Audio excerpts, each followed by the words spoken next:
Entre las implicaciones lógicas más conocidas se encuentra la ley de combinación, que dice que si tenemos dos o más fórmulas las podemos combinar mediante un y.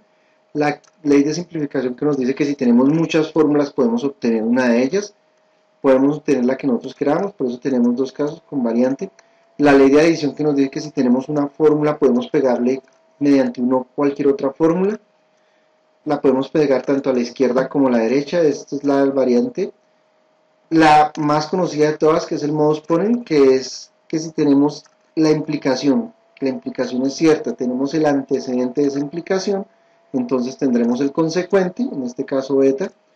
La de modus tollens, que probamos anteriormente, que es una variante del modus ponens, realmente lo que nos dice es que si uno tiene la implicación y no tiene la condición necesaria, pues no puede tener la condición suficiente.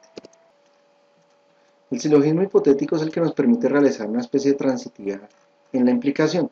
¿Eso qué quiere decir? Si uno tiene una cosa que permite inferir otra cosa y esa otra cosa permite inferir algo más, es lo mismo que si lo pudiéramos demostrar desde lo primero hasta ese algo más. Podemos hacer la demostración. Digamos que en matemáticas, cuando nosotros hablamos del conocimiento, nosotros tenemos un conocimiento que nos permite llegar a otro conocimiento mediante una implicación. Ese otro conocimiento nos permite definir, construir algo nuevo. Ese algo, no ese nuevo conocimiento, pues en última vez como si lo hubiéramos inferido, lo hubiéramos construido desde el primer conocimiento que nos damos. Esta es la base de la construcción de toda la ciencia, junto con el modus ponens, junto con algunas variantes que tenemos de estas dos reglas básicas, son las que han permitido construir la ciencia que nosotros conocemos actualmente. El silogismo disyuntivo es una variante del modus ponens, lo que pasa es que se pone en forma de operadores de lógicos o. Entonces, lo que nos está diciendo es que la negación de alfa y tener la fórmula alfa o beta nos permite de alguna manera llegar a beta. Nosotros podemos ver algunas de estas variantes, cómo se hacen eso a través de modus ponens, modus tollens, mediante algunos silogismos hipotéticos uno puede hacer esas demostraciones.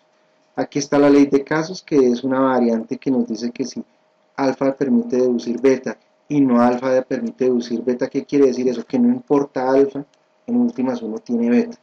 No importa, porque si alfa era falso y pudimos llegar a beta, y si no alfa era verdadero, también podemos llegar a beta, entonces no importa cuál caso tomemos, siempre vamos a llegar a beta.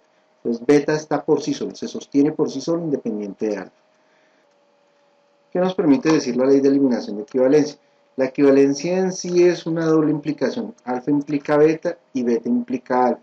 La eliminación de la equivalencia es que uno puede transformar la equivalencia en dos implicaciones. Una que dice alfa implica beta y la otra es que beta implica alfa.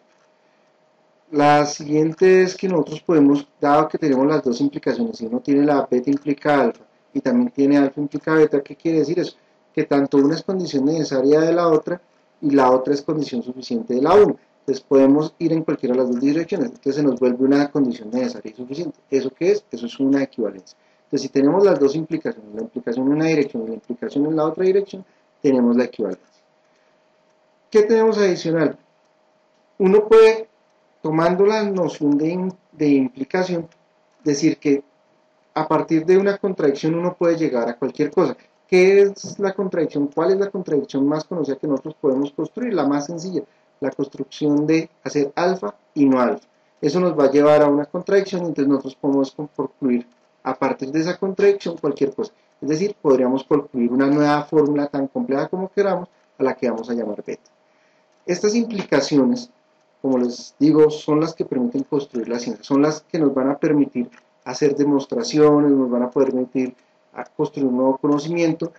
En programación no se utilizan mucho las implicaciones directamente, se ven como casos de selección, pero no son necesariamente lo mismo. Estos son mucho más útiles en lógica, en matemáticas, que en programación. Las vemos porque si en algún momento nosotros vemos algunas de estas fórmulas, podemos decir, por la implicación lógica tal, podemos cambiarlo y hacer este tipo de cosas. Adicionalmente, las implicaciones tienen ese poder de hacer demostraciones. Las definiciones en general se toman como si fueran equivalencias lógicas, y eso es lo que construye la ciencia, equivalencias lógicas que hacen definiciones que nos permiten ir de un lado al otro, e implicaciones que nos permiten ir construyendo un camino entre cosas. y decir esto va a esto, esto va a aquello y esto va a aquello. Entonces, por lo tanto, tenemos que desde el principio podríamos haber llegado a esto. La matemática se define en esos términos. La lógica de predicados, que vamos a ver a posteriori, va a ser definida en términos de estas mismas implicaciones lógicas, pero en términos de un nuevo lenguaje que va a incluir nuevos elementos.